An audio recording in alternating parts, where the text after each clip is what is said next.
Hello and welcome to the Code 60, the show in which motorsport is discussed, just with a bit more banter. In today's episode, we'll be looking at the F1 race in Bahrain and some of the stuff going on in Long Beach with IMSA and Indycar. But with that being said, I'll hand you over to when the podcast was done with me and Lombo.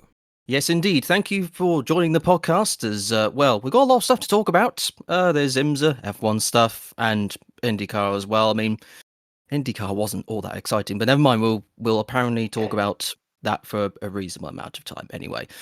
However, I am joined by Lombo. Say hi. Hello.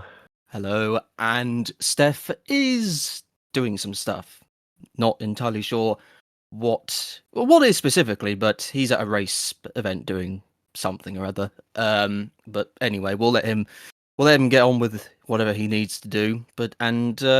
We'll do it as a two-way thing. But anyway, I think we'll start with F1 first because, it's a higher ranking series. I mean, it's not to say that we all enjoy it more, but anyway, I guess the main thing for me is I think this is the event which I guess has cemented I always had faith in Piastri, but us three on the podcast have always rated Piastri very highly, but and I saw when we did our tier list, I remember some people had sort of querying why we put Piastri above Norris. Yeah, but for me, I'm thinking, well, this because I didn't think he'd do this well, but at the same time, he's doing the sort of performances that I think he was starting to show towards the end of last year and shown that he could do. But this was the race which I think has cemented more people into believing that he is actually a genuine contender and someone who is as a match or maybe even better potentially than Norris. But I think the key here is the current McLaren suits him more. Everything that he's ever said about the current car for this year is, that he likes it and that he doesn't find it that difficult to drive, whereas Norris seems to not like it as much. So I think that we're just seeing the difference between someone who doesn't really like it as much compared to someone who does. Yeah, that's. I mean, I doubt that was intentional. I think that was just the direction that they went in terms of the aero and the setup and everything. So I don't know. I think Oscar's just excelling at driving a car that he likes, and the car is good. Yeah, he's extracting the most. I think he seems as though he's extracting the most without actually seeming as though he sounds so docile, and it's really nice and refreshing. Maybe it's something with Drive to Survive, but there's always been this sort of the way in which drivers are on the radio, and he is a very rare character, and that even in stressful situations or in situations which are stressful, he comes across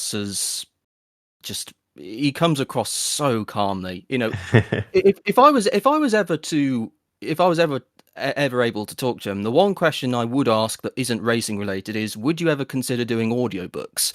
Because he would be brilliant. He'd be a brilliant voiceover person. Maybe a sleepy time audiobook.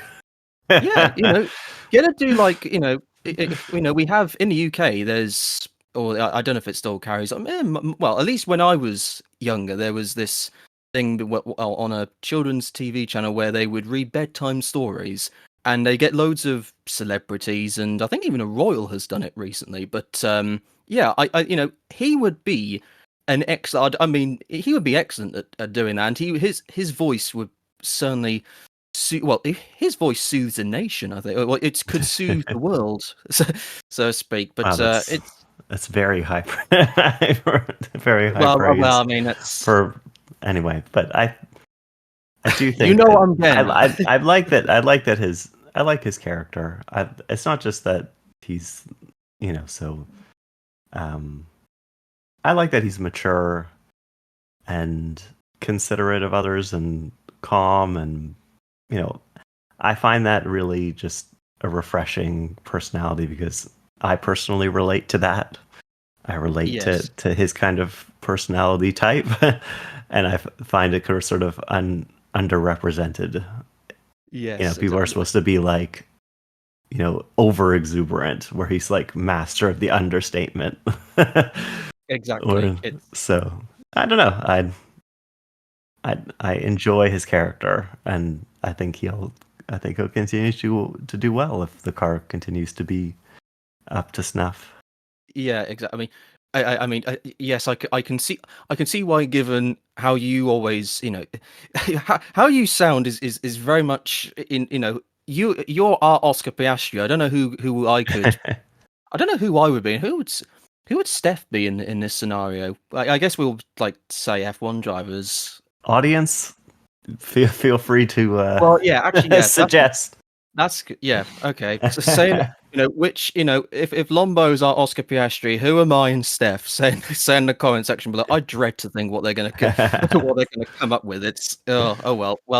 That's a thing for another time. But yeah, it's just generally Oscar is making the most out of it. I don't have any problem per se with how Norris is. I mean, people are saying that it's a weakness that he's being so down on himself. I'll be honest. I think that's another refreshing thing in the sense that these Mhm. racing drivers, they get this sort of persona, and I guess that's maybe inbuilt within them to believe that they are the one and only, and they can beat anybody. Like if they were in the same car, they would be head and shoulders above the rest, and they could lap millions of seconds faster than anybody, and could even Mhm. beat them in reverse. And Sure. so, so that's I can understand that. But when you get someone who clearly, thinks, clearly thinks, that they are very good, and then shows, it's just a mental. It's not a mental weakness. It's just admitting, yeah, I just, in Norris's case, I I couldn't drive an F1 car, but yeah, it's I agree. I agree with that perspective. There's plenty of people that are like, oh, as you say, that see it as a weakness, but I see it as a strength that someone is able to be that vulnerable yeah, in public, because I think the truth is that everyone feels that way sometimes, and yeah, it putting up a front that that you're fine. You know, I don't know if that's admirable or just kind of, I don't know. It's denying reality and denying that other people the opportunity to help. yeah, So I don't know. It's I don't really think of it as a weakness. I think it's completely overblown how much of an yeah, impact, because there's so many times where people are like, "Oh, Norris, he's so weak," and then he does like an amazing performance yeah, throughout the whole weekend, and it's just kind of like, well, I guess it did kind of meant nothing, didn't it? pretty much. I'll be honest. I've never in F1. I've never understood, because people say that you build, you can build momentum within a season, or like if you have a bad race, then that can sort of can continue on. And yeah, there are perhaps some instances where this is the case, but more often than not, at least when I always watch, I generally find that if when people kind of or we sort of highlight whether a team or a driver has a bad race, or like a bad or I guess a bad few races, you know for me, I don't think like a racing driver is perhaps it's perhaps different to football when you're in a team that loses. Like you're at the bottom of the table, and then you see you got big teams coming up, or whatever. It's like football, or just maybe I guess non-motor racing sports in general are perhaps different. But for motor racing, I never associate if you have a bad race, and let's say you drive a McLaren, for example. In this case, you drive a good car, and obviously, whilst Verstappen's drive in Suzuka was phenomenal, it was a clear demonstration of how good they were. the McLaren's second and third was technically seen as a bad race, and maybe there was this sort of some I saw had this notion that there might be, the Red Bull's making progress or McLaren have gone back a step, but I never ever thought that. And racing is just like racing isn't like that. There's never really, the fundamental purpose of whether you're on a bad, like I guess a bad run. I don't honestly think exists because technically it all depends on the car. I guess it all depends. Maybe it'll depend on how comfortable a driver feels. But in terms of, it's not like in football. If you get a bad, if you lose a game, then you there's a good chance you can get on a bad run. But if you're in motor racing, or at least in F1, for me, I just don't see that. And I think there's a lot being made of, or we get sort of entranced I'm not sure if that's the correct word, but we get sort of zoned in on moments where we think, oh well, they've had a bad race. Well, how is this going to affect them the next race? And then they come out, and then oh well, that race was for nothing, or that blip was just a blip. Yeah, I don't really think that Norris is on like a bad run or anything. Okay, a little bit of a dodgy qualifying, and maybe his race wasn't like flawless or something like that, but it's hardly bad. I think even in Japan, I actually think Oscar very much could have won that race if he dropped it in the first sector in qualifying on his last lap when he definitely could have put in a better lap than he did. So, it's a game of, I think all three were within the same tenth. So it was very close. I think I remember rightly because what was it? I think Piastri did have that mistake in the first sector, but actually by the time he'd finished the lap, he was. This is how nerdy I am. I think he was 0.044 seconds off, and he dropped like at least a tenth or two. Yeah, in the first sector. Exactly. And people were like, "Oh yeah, his lap's over." Yeah, I remember them saying that. But I mean, it was his qualifying is getting better, but just in general, I think that was. I guess yes, maybe if the McLarens did, or either of McLarens sort of nailed a lap, then yeah. But I think ultimately, I think you just have to put down to, on that occasion, Verstappen just did something that he very, very rarely, you very rarely see just in general from any driver, and just pull out a lap that will, that will be a lap that is remembered for years and years to come. And it was fantastic. And I guess maybe that could link to something else that I was going to say about the F1. And obviously, Japan was great. Bahrain was not for Verstappen. Yeah. And there we go. There's always this thing of, well, is he going to move to a different team next year? I've seen, there's been reports he could go to Aston Martin, and there's, maybe the Newey link is there. But ultimately, I think, let's just be honest, at the moment, Aston Martin don't look particularly strong, and I'm not sure whether Verstappen is going to be too enticed at the moment. And I'm not sure, like, he doesn't seem like the sort of driver, and especially given how seems very interested and would love to do sports car racing, or at least he gives off the impression he would anyway. I don't think he's particularly interested in a long-term project, which I guess now, I mean, you wouldn't have thought this in 2023 given how well they were doing, but Aston Martin is a long-term project, it seems. And so therefore I think it's really highly variable at this moment, where the current cars are going to be retired, and there's going to be basically an all new concept for next year, and the engines are sort of like up in the air because they don't really know. They have some ideas, but it seems like they're going to have some issues with the hybrid being such a large part of the power, and there's talks now about how much clipping there'll be in terms of just going to run out of electric power like halfway through the straight or whatever. But it's I don't know. And there's rumors, of course, that the Honda, or sorry, not the Honda, the new Red Bull powertrain is not very good.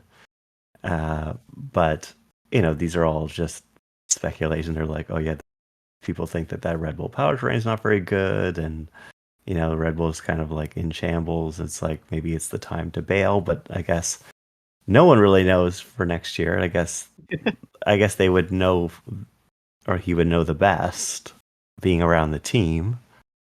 But yeah, I mean, it's sort of who knows for next year. It'll be interesting. Yeah, it will be it will be very interesting. Well, it will be interesting up until they actually race, and then there'll be one car that's clearly better than everybody else, and it'll just be a completely boring, dominant season, as we usually get with new regs. There's usually like one car that just turns out to be the best at first, at least, and then 4 or 5 years later, it'd be like, oh, the racing's starting to get good now. Yeah, pretty much. I mean, it is very the common thing I've seen in terms of the engines is that Mercedes seem, or there's a consistent thing going around that Mercedes seem particularly good.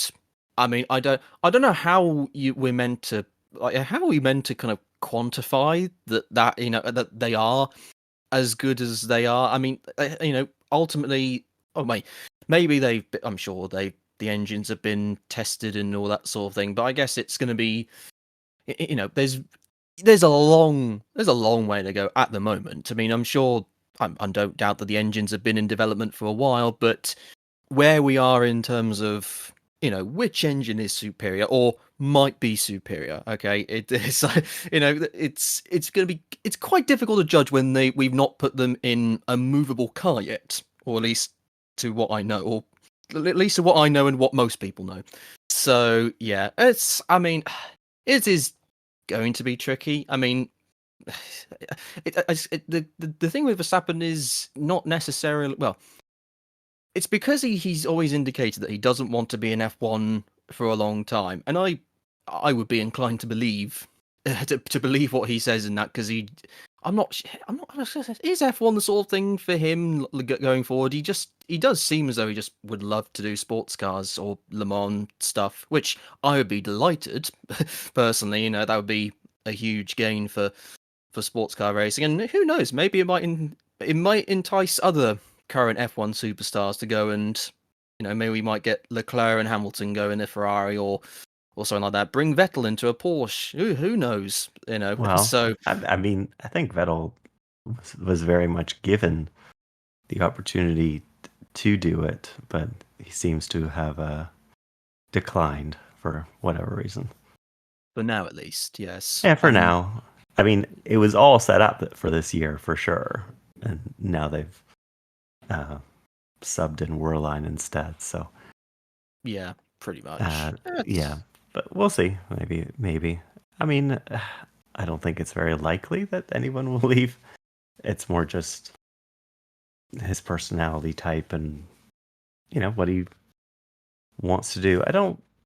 I find it unlikely that he's going to leave F1, but I don't know. I guess we can dream. Yeah, I mean, not that I don't want him in F1, but I like sports cars more. So yeah, well, yeah, I think I just think it would be intriguing. Like, there's rarely have we seen. I guess the only thing I can, like, you can vaguely compare is when Mansell went off. When he was world champion and then went off to IndyCar. I mean, obviously that's not sports cars, but generally you don't normally see like a driver at the peak of their powers in supposedly the top category of racing, and then they go to a different series. It's not very, certainly sports cars, at least in my, I'm sure, I know it was, I guess you could say there was common crossovers back in the 60s, 50s, and early 70s. Usually the sports car ladder goes to F1 rather than the other way around. Yeah, exactly. In the rare times that it does happen. Pretty much. Yeah, or like you go like open wheeler and then you fail and you go to sports cars and then you get a chance in F1 later on. Yeah, you'd be a bit like Brendan Hartley. Yeah, so I was going to say that's the one that comes to mind for sure. Yeah, I'm sure there's Well, maybe we might have Ryo Hirakawa. I don't know how likely that is, but I mean, It's true. he's been since what was it? Well, Abu Dhabi 2024. He's driven for three different he's driven three different F1 cars in the space of like 5 months. Mm-hmm. You know, I don't know how many drivers have done that. That's quite cool. So, but I mean, what are the chances of him getting? Well, he's more associated with Haas now, so. Mm-hmm. I don't know how likely that is. It'd be interesting to see. I guess Haas has the Toyota connection, so makes sense. That's true. I mean, to be honest, I was always confused when he did go when he left. Well, he left as a McLaren reserve to then become an Alpine reserve because at the time, obviously, given the Toyota links, it made more sense that he would have been a reserve for Haas already. But then I think he left. I think he said that one of the reasons he left the McLaren program was because there was a greater chance of him getting a race seat at Alpine, and then that's lasted a few months, and now he's off to Haas. So I don't. It's a Pretty bit. sure the Toyota Haas thing was pretty recent, though. Yeah, I know, but that's what I thought. But it's like it just seems I a don't bit know. kind of. I don't know. It's interesting, but maybe he's the next sports car to F1 driver. I mean, there's also, I guess, well, is there? I was going to say Ritomo Miata, who's currently another Toyota connected driver in F2. He's been doing sports car stuff or has done sports car stuff, but I'll be honest, I don't really rate his chances very highly at the moment because since being Super Formula champion, since he's been in F2, oh, it's just not worked for him. It's there's a brilliant driver in there. Clearly, you don't win Super Formula for nothing, but in F2, it's just not working for him at the moment for whatever reason. I must imagine it's how different the tires are and how he's trying to get used to that. But I guess maybe that's why they're now thinking more about having Rio in where he is at Haas at the moment. So. Oh, we'll have to see. But it's a shame to see Miata go from where he is. I mean, technically, I would argue that even because we've had the likes of Gasly from when he was in F2 or GP2 back of the time, and then he went to Super Formula, and then we've had Liam Lawson do something similar.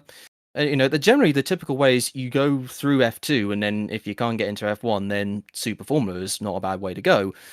But generally it seems as though, and I don't think this has often happened, and maybe Miata's a good example as to why, that the Super Formula 2 F2 is not necessarily the usual way to go. But we'll see. Is it anything else F1 wise? What was Russell is just Mr. Solid Result. Mr. Solid Result. I don't know. Yeah. Right. I think we've done enough F1 stuff. Mm-hmm. We'll go to let's do IMSA. We'll do IndyCar afterwards because I'll be honest, I found the IMSA race better. Not to say that it was. I mean, I'm not going to say the IMSA race was amazing. And there were certainly points in the IndyCar race which were particularly like the initial, I guess the first 10 laps or so were phenomenal. Yeah, However, all of a sudden it was really like I love that we're saying we're going to talk about the IMSA race, and then we immediately started talking about the IndyCar race instead. Yeah. But this is how it goes on this podcast. Oh, There's no rhythm or symmetry whatsoever. I think it sort of makes sense to sort of compare and contrast them because they were at the same track. So, there's a connection between the two. I completely agree that at the beginning, Newgarden stops like immediately, and then that sort of makes it so that everybody else has to make a decision quickly about what tires, if they want to stay on the reds or go to the hards.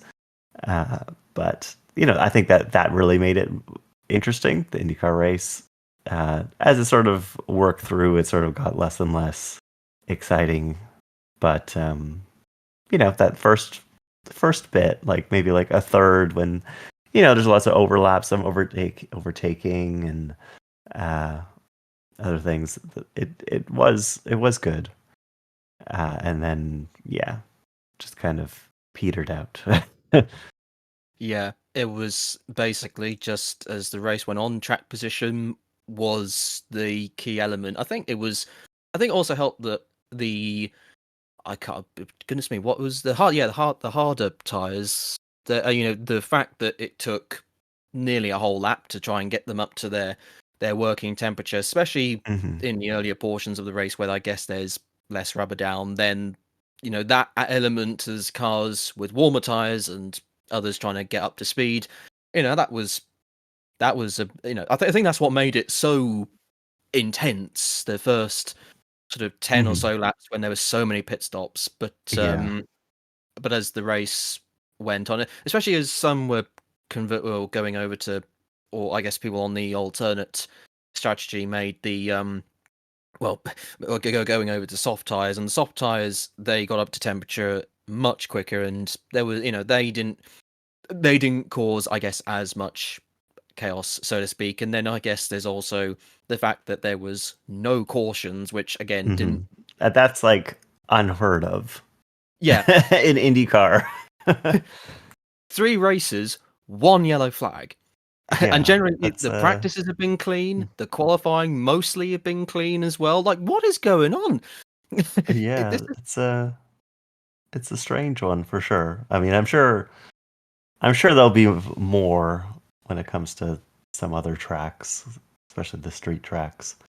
I can't yeah. imagine like Detroit going caution free or something or something like that. If Uh, that happens, then something's wrong in the system. you can't have that first corner and not have a caution. I think is the case for Detroit. Uh, Yeah, exactly. I mean, but yeah, but well, I guess like, to we'll be fair, have another back-to-back discussion there because it'll be the IMSA race and yeah, an IndyCar yeah, race there. So we'll have another compare and contrast. yeah. Well, I mean, that's something as well. I mean, actually, looking at the calendar, or the IndyCar calendar, you see the next 2 tracks, and we go to Barber, which Hmm. doesn't often have yellows. No, Um, which well, someone could get stuck in the gravel. The only reason. yeah, Uh, yeah.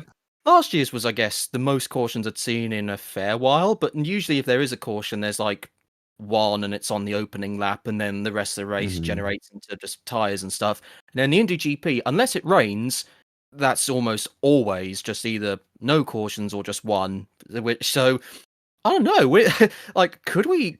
Has there ever been a time where we've had? I'm, I guess the cars are self-starting now as Yeah, that well. is true. But there hasn't really been the need for that Yeah, most of the exactly. time. It's just Yeah, a lack of incidents. So they've just been darn clean, pretty much. Which I mean, there are people who like that, and I yeah, I mean, I'm not really complaining. oh no, but no, exactly. It's just not. It's only with some of the St. Petersburg usually is or can be quite chaotic, and I mean Long Beach recently hasn't been, but it can be if it wants to be chaotic. But yeah, I mean Thermal, I'm perhaps not surprised by it. Like that's a lot more open and that sort of thing. But generally, there's been very few mistakes in general, which, as you say, have Mhm. warranted the use of this system that can get the cars fired up again. So it doesn't. It's not even necessarily that there are mistakes being made or contact or debris or whatever. I mean, the cars are strong enough that debris is very unlikely anyway. But it's it is strange to see what's happening. I guess maybe. Maybe they're all just like we need to get into the hello mindset. See, because he Well, just avoids incidents or any mechanical failure whatsoever, like yeah, continuously. So I don't know. And I mean, people are already like, yeah, he's easily going to win this year too. easily, he's going to win this year too, yeah, easily. yeah. Not much of a contest. We're ready to call it after. supposedly the most competitive racing category on earth, and it's been there's one guy who's just at the moment is head and shoulders above. Well, at the moment they've won a lot of races, and when they don't win, they usually get good results. So yeah, it's. I mean, what else can you say? It's the modern Scott Dixon, even though Scott Yeah. Dixon's still going. So, well, I don't know. It's yeah. I mean, other than that, I mean, yeah, Kirkwood did a good drive. What else was there? Stingray Rob. Actually, that reminds me. Stingray Rob. Yeah, I'm What a like, wow, drive. Stingray Rob in the lead, but that rarely happens. Yeah, for 10 plus laps as well. That was he did. That was a really solid drive though, and I've always had my doubts about him, but that was definitely his best performance.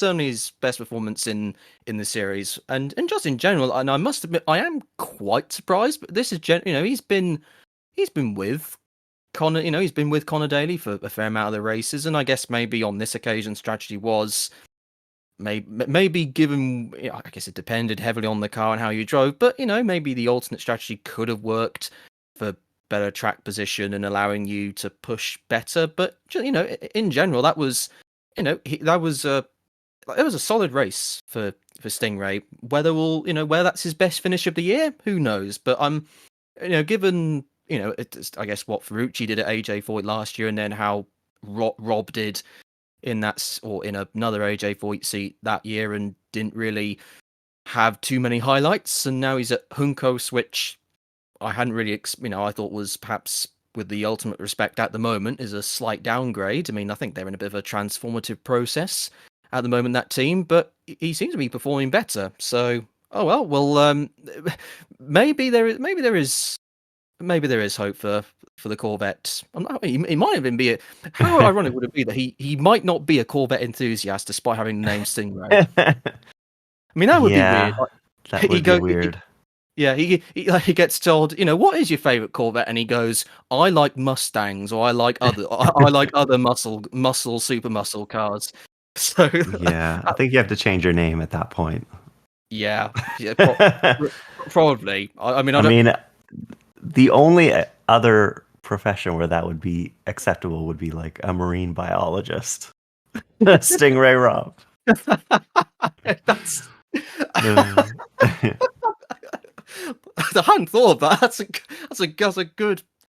a good not analogy, but I know it's a term it's an English term that I can't think of, but that's very good. Yeah, you should consider it. Yeah, future career, his career after IndyCar, marine biologist. Yeah, exactly. Looking into fish and their biological makeup and all that sort of thing. So yeah, that's something for our maybe Corvette enthusiasts to I wonder, he probably has been asked that. Maybe that's something I'll have to look into, or in the edits or whatever. But well, what else is that? I mean, well, I was gonna, I guess, say the TV rating wasn't.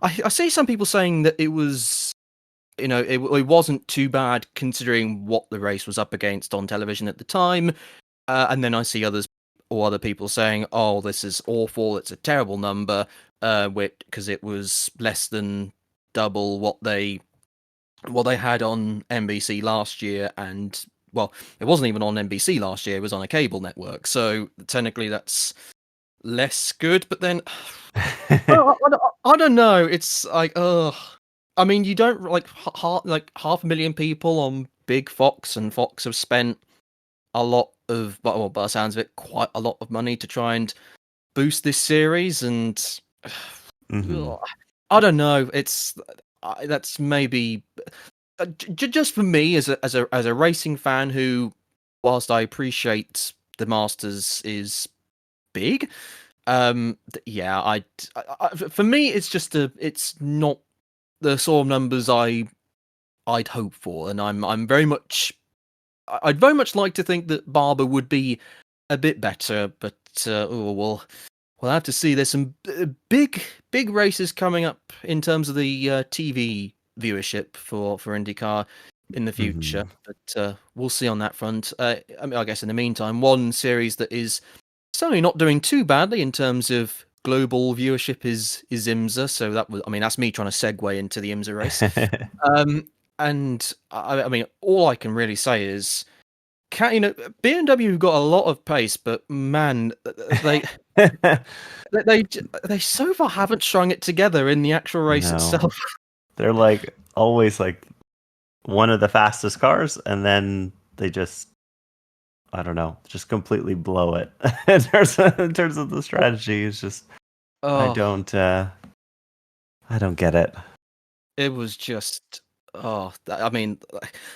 yes, well, actually, I was going to say Porsche had more experience, but then actually, the BMW program and Porsche, at least in IMSA, they started at the same time, in 2023. So, I mean, I guess maybe it's different when you're regularly competing, or like you've got a car that's going to have better potential at being at the front instead of being sixth or fifth and that sort of place. But I mean, I think they need to. I mean, great start from the number 7. I mean, Nick Tandy is, and oh my word, I've forgotten who his teammate is. Felipe Nasr. That was it. That was bad.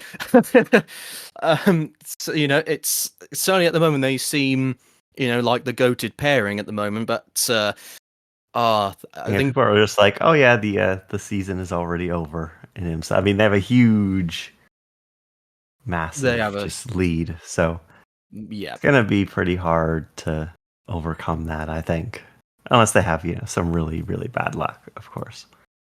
Pretty much, and unless the BOP suddenly decides, oh, you know what? Look, you've had too good of a start to the season. Let's just, we'll. I mean, if anything, I would have BOP'd the BMW, which is by far the best. BOP, I mean, really, of anyone, and they just blow it every race. Yes, it's frustrating in a sense of, I guess because Penske, they've been successful for a while, but the BMW program is really starting to show, really starting to get some legs. They're showing that they've made a lot of improvements, and it obviously would be better for the championship and so on. But I mean, what do you do in the BOP scenario? You go, well, clearly the BMW is very good, but like the results. Actually, what are they? What is the championship? Nasr and Tandy is 1,140. Goodness me, that's a lot of points. And then one of the BMW. They did make like the points like a ridiculously high amount that you get. Yeah, I guess it does make it more like granular in a sort of way where. Yeah, that is So I don't mind it so much, but yeah, like 350 points for first in the race. So what does that correlate? Probably I don't know, but there's like you get 35 points for qualifying. I mean, there's more points for qualifying. Like you get 10 more points for qualifying first than you do to win an F1 race. I mean, that is equivalent things. I think totally deserved. I mean, I tell you, that would be interesting. Well, would it be interesting a system if they used in F1? I mean, I don't know. It'd be kind of interesting to see. Well, I think the key is, there's less cars in this championship. I don't know. They want to make it so that the results are less, I guess, front loaded. I guess they want to reward consistency. Yeah, I guess there is that aspect, but it's an interesting point system, and I guess in some respects I like it. But yeah, from this, there'd be the third place BMW in the standings, which is the 24 of Eng and Vantor. That's on 875 points, which is let me try and work out the math. 1,140. Then that's 200 and I don't know what. We're doing maths live on podcast. 140, and then we add 125, which, oh my word, come on, brain. 265 points, I think. I'm sure I will. Maybe I'll be corrected in the comment section, but I That'd be so think funny. I think that's right. So, what would that? I mean, technically, that's nearly a whole. I mean, at least if you get first, that's 350 points in the race. So I guess then, the leading Porsche is not quite a full race ahead into. So maybe if like BMW, like Eng and Vanthoor won at Laguna Seca, for example, and then Nasser and Tandy just completely dropped the ball, then like maybe that would like that is potentially possible, but it's pretty like in the way that reliability is not that big of a, well, at least at the moment these things seem bulletproof for the moment, and yes, that's not very likely. But yeah, I think aside from BMW and Porsche having good cars, at least I think I'm what is going on at Wayne Taylor Racing. I will say I was, because I saw it was in Sports Car 365. They in one of their notebooks. Who was it? Oh yeah, so Ricky Taylor said in terms of their, because they got sixth and seventh respectively at Long Beach. Ricky said, "Unfortunately, I feel like we're just a half a step behind each time. We go on track, and every time we leave the track, we say we wish we had one more session." Now, I was curious in the sense of, okay, so how, when they were, because obviously they've been with Cadillac before, what was the transition for them to the Acura, and how well, was there a similar difficulty in that respect? And I look, and at least so they transitioned from Cadillac to Acura from 2020 to 2021, and the first race at the Daytona 24 Hours, they won. And then they got fourth Sebring, first in Mid-Ohio, then third, fourth Laguna Seca win, Long Beach was fourth, and then Road Atlanta third, which gave them second. So I mean, the transition from, at least, and I know this is DPI and not GTP, I understand that. The team can transition to, because I think the Cadillac and Acura, at least back in the DPI era, they were like they made speed in different ways, which was a nice touch. But at least in this case, they seem that they can transition to different style or different sorts of sports car quite well. But for whatever reason, this is just going horribly at the moment for the Cadillac partnership again. So I mean, Yeah, I mean, I think I've said that on previous podcasts. I didn't yeah. feel like Wayne Taylor Racing was, it doesn't really seem like they're firing on all cylinders. They just, I think that they haven't looked that great for a while. That this is not a recent, just this year phenomenon. I mean, I would almost hesitate to say that throughout this LMDH era, they haven't looked the best. Yeah, I would agree on. They've certainly. Well, 2024 with their final year with the Acura, they had the odd win. They won the 40 car won at Sebring, and then the 10 had a win at. Well, I mean that was at Detroit. I don't know how. I mean, I guess there are things with that. I mean, yes, they earned it, but Detroit is a very unique circuit, so I guess there's that aspect. But yeah, other than that, they had the 40 car had a third at Daytona, and the 10 had a third at Road America. But other than that, they didn't have any other podium finishes. I guess their average position was I about. would say, like in 2023, they didn't really look that great either Oh with no, the that Acura. yeah, Shank got a whole race dropped, and they still nearly won the championship. They still nearly won yeah. the championship, and the Wayne Taylor car did not look nearly as good as the Shank car throughout that year.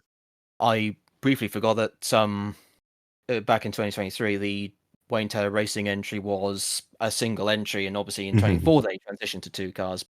But yeah, no wins. They had Daytona they had a second at Daytona and a second at Mossport. Let's not bring that up. Because we want it'd be nice for them to come back. They're never coming back. No, but I mean, uh, let's move on quickly. And they got a third at Road America, and yeah, no other wins, and they had they had a few retirements. Although it says that at Sebring they got fourth despite a retirement. Was that the one where there was like absolute carnage on like the first half an hour or something like that? Yeah. Like it was like there were Porsches and oh my word, what was there was oh yeah yes. So I've just seen it now. They've so the race results for 2023 in the Sebring 12 hours. There was the Whelen Cadillac, which stayed out of trouble and Hmm. got the win, and Yeah, then that was when the 25 Acura. BMW Yeah. got second, Hmm. and then it was an LMP2 car, the leading Yeah. LMP2 car, in third. Yeah. That So was an interesting race for sure. yeah, that was okay. So that was I was suddenly thinking they retired and yet got fourth in class. So and then I look in more detail and realize that was that moment, right? Okay, so yeah, Yeah. but no, it's yeah, I see what I can see where.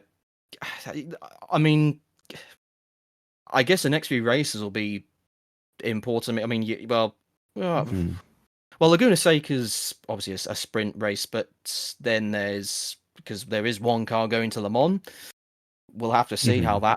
how that fares. I mean, I don't Yeah. know if the fact that they'll have because in that race there'll be three other Cadillacs. I don't know whether Mhm. I imagine there'll be data sharing for that That's to a gonna be degree. weird to see to see four Cadillacs. Yeah, You can't I remember mean, when there's ever been like four of a manufacturer like not just like there's not like a privateer. It's like four factory. factory cars essentially. Yeah, exactly. I mean, even in like the LMP1, the mega hybrid LMP1 monsters that we had in the mid 2010s, I think there were, I think all like Porsche, Porsche, Audi, and Toyota. I think at various points they did have three cars entered into that race. I think even Nissan had three cars entered in their They one did. appearance. Certainly, I don't think four has been four's certainly not been a very common occurrence. So it's being well, was the Audi R8? I think maybe Audi had Yeah, three maybe. factory and so on, and then maybe there was the Yeah. Champion Racing a privateer, or was that like a factory backed Mm, entry? I can't remember off the top of my head. factory adjacent, I would think. Maybe, but they're uh, like a prime factory. If that's that's not that you can't combine the words together. yeah. Um, I mean, I'm hoping that. I mean, I feel like Cadillac must have shared at least some of their data with Wayne Taylor Racing, so yeah, surely they must have some idea for the setups and etc. So I don't know.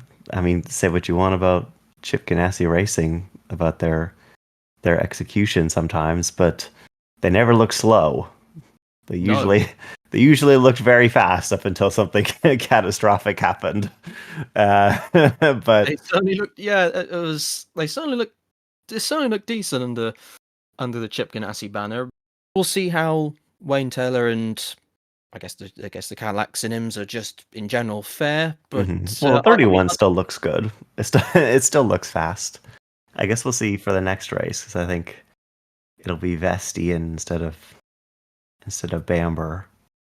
yeah, that's. I mean, I mean, Vesti. I think Vesti certainly. I think at Sebring seemed pretty decent for sure. So yeah, we'll see how he fares there. Then there's I think What? Yeah, the Aston. That was what I was going to go on to. Better race again. For them, I think. I guess maybe that's what we'd have. Maybe we'd have hoped for that. There's maybe signs of improvement, albeit Long Beach is a bit of an outlier as a circuit, along with Detroit. So I mean, well, they seemed slightly closer to the field, and they did get the better of an Acura, and or was it even both Acuras in the race? I actually can't remember.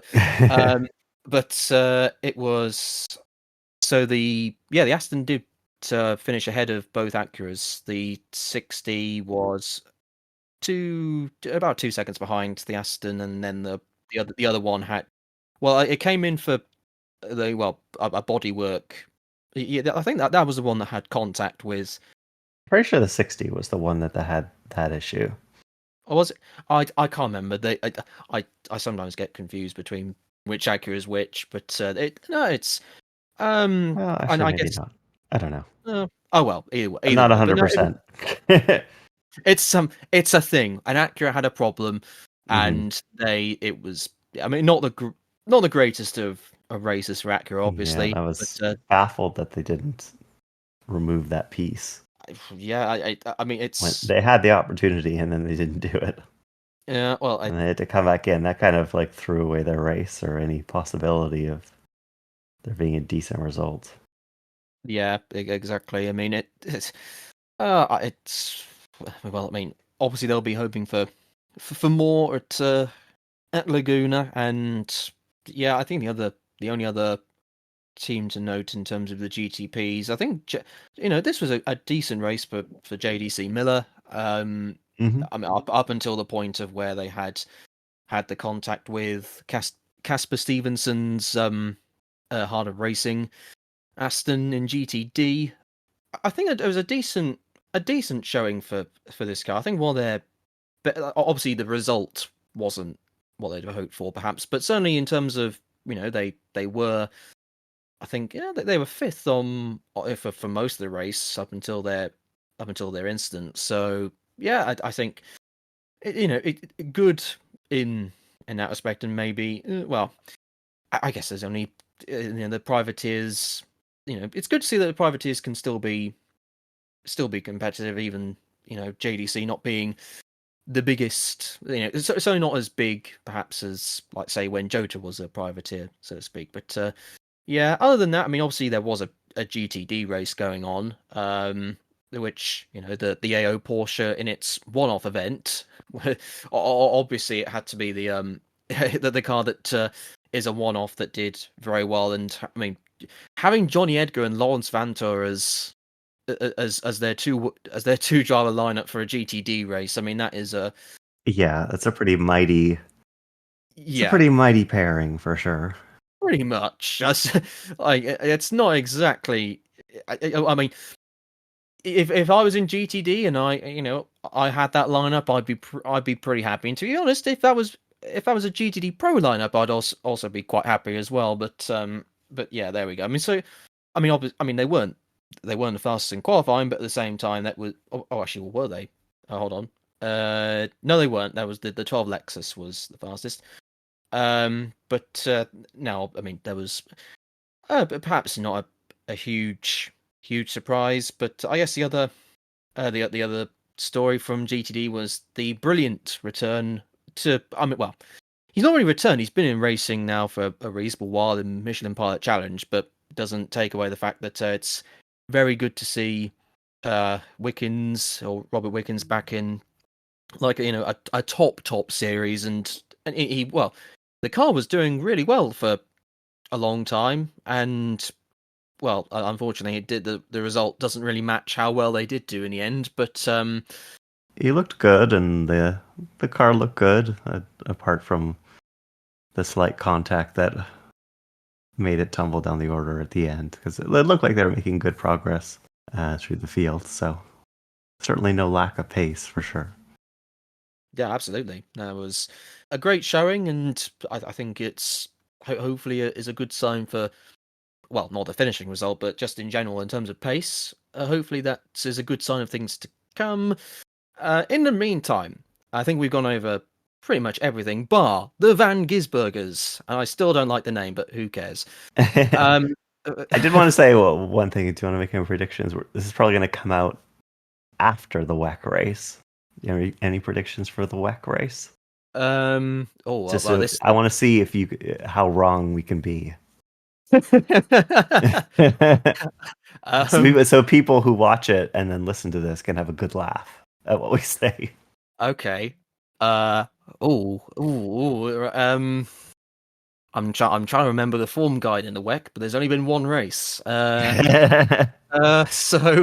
I think it's going to be an easy Ferrari win. It is in Italy, and I feel like their BOP is still pretty good, and they were pretty good historically here.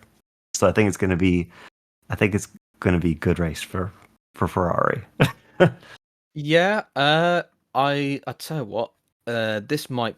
Hold on. I'm gonna look at the weather. I'm gonna see. It looked clear the last time that I looked. Yeah. Okay. So a few days ago, it did indicate that there might be some light rain, but now the chances have dropped up to 4 p.m. roughly. There's 25% chance of precipitation. So So with that in mind, I'm going to reduce the chances of a wet race. So that influences my opinion a little bit, because I was going to maybe. I was maybe going to not pick the Ferraris in case there was changeable conditions, but it seems though it, in all likelihood, will be a fully dry race. Yeah, okay. I would say one of the. I was going to say the AF Corsa Ferrari, but there's 3 AF Corsa Ferraris. But I'll say one of the more factory efforts rather than the privateer. I'll say the 51, and let's go with there'll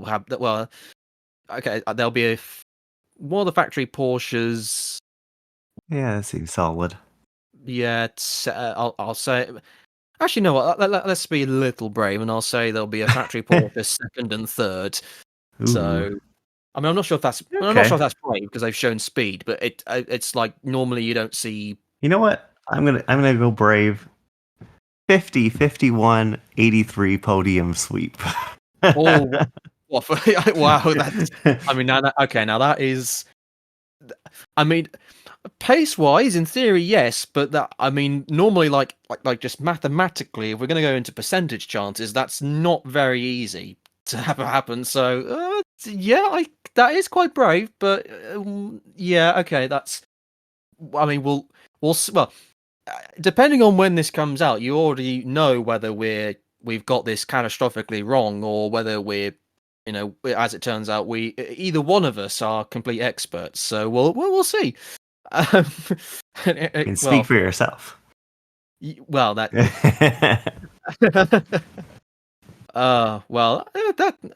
That's good. That's good. I think maybe that's something we can do more often. just see, how much can we either embarrass ourselves or look as though we're complete experts. And we can get.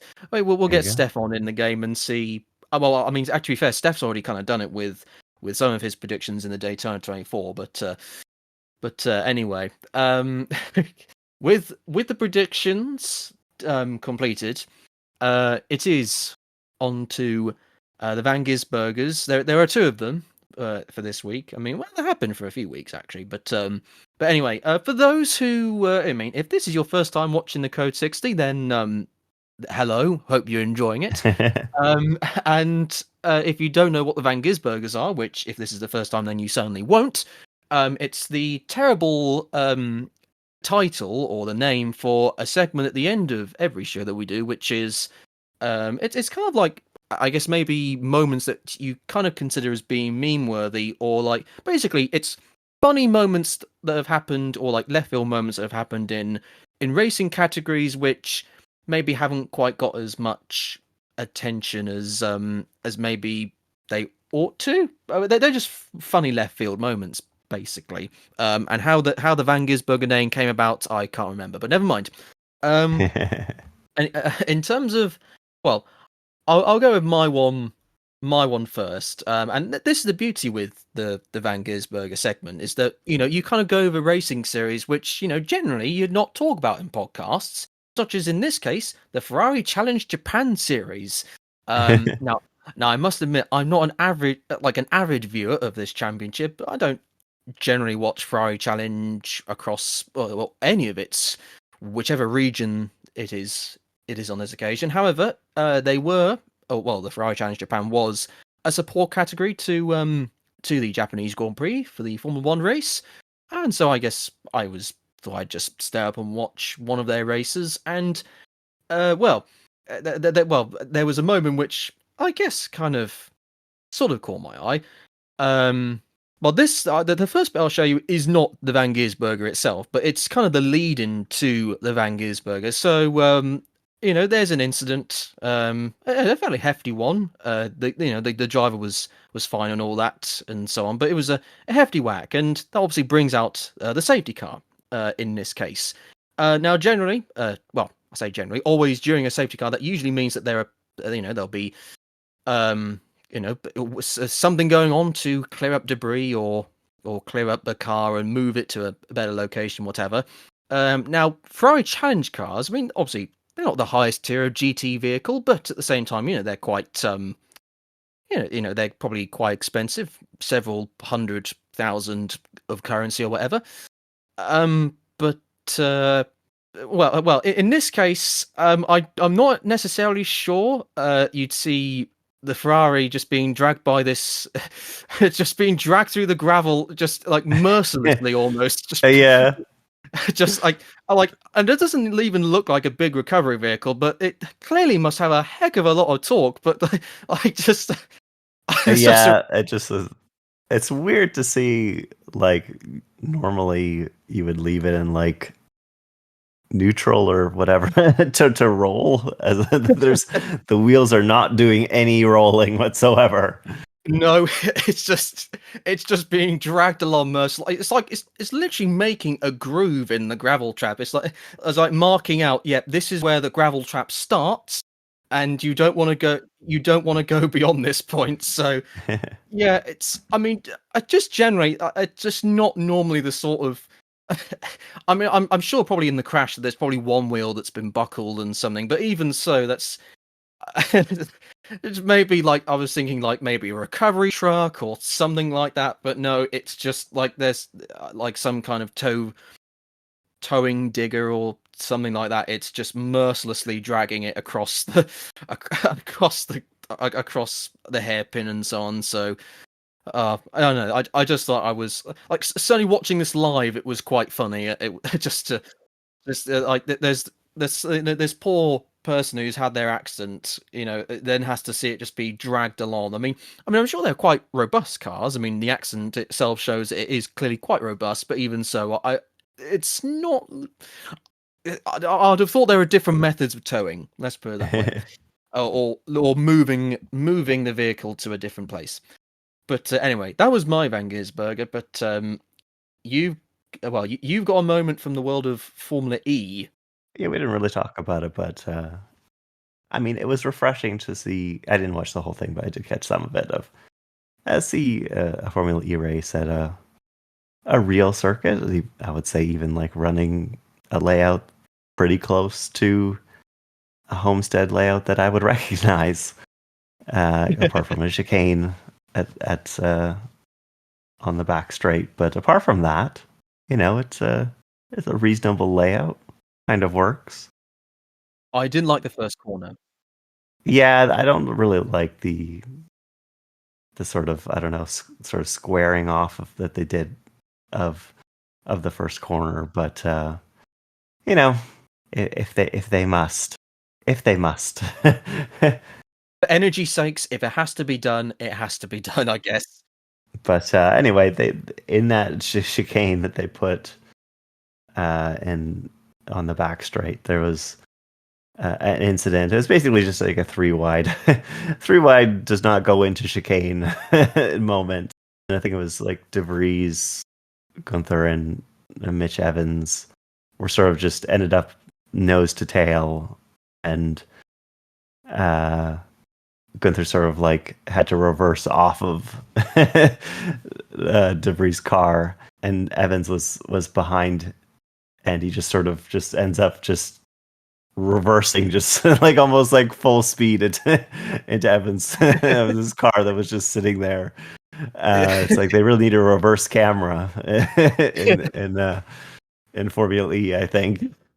Yeah, pretty much. Yeah, it's when I guess when you sort of I guess goodness me, I've forgotten if it's a pedestrian or like a what's a like, or when you do your driving test initially, there's like part of the well. Actually, no. For Canada, it might be different, but over here, there's like the Green Cross code where you always it's like you always just check your surroundings basically before either if you're a pedestrian before you step onto the road to cross it, or if you're a driver and then you're seeing if you're gonna potentially making sure you don't bump into vehicles as you either reverse into a parking space or whatever. But in this case, yeah, just either check your mirrors, even though it is quite difficult in a race car, or maybe as you say, maybe have like just temporarily when you like immediately when you go into reverse, like the whole screen, like the whole dashboard on your steering wheel turns into a rear view camera. So I think on that we will probably round off the podcast. Yeah, I mean, unless there's I do this every single time, and sometimes either you or Steph have nothing to say. But I think just through courtesy, I think it's worth just asking. Is there anything that you want to say before we say goodbye to our viewers or audience? No, just enjoy the Code 90 podcast. Yeah, well, anyway, I think with that we will round things off. But yeah, I don't know when the next podcast will be. It'll be in the future. That's what I can tell you for certain. It will be at some point in the future. Until the next podcast or next video, which the next video might be out in the not too distant future, I'd say. But until then, thank you very much for watching / listening, and until then, be kind to each other and enjoy the rest of your day.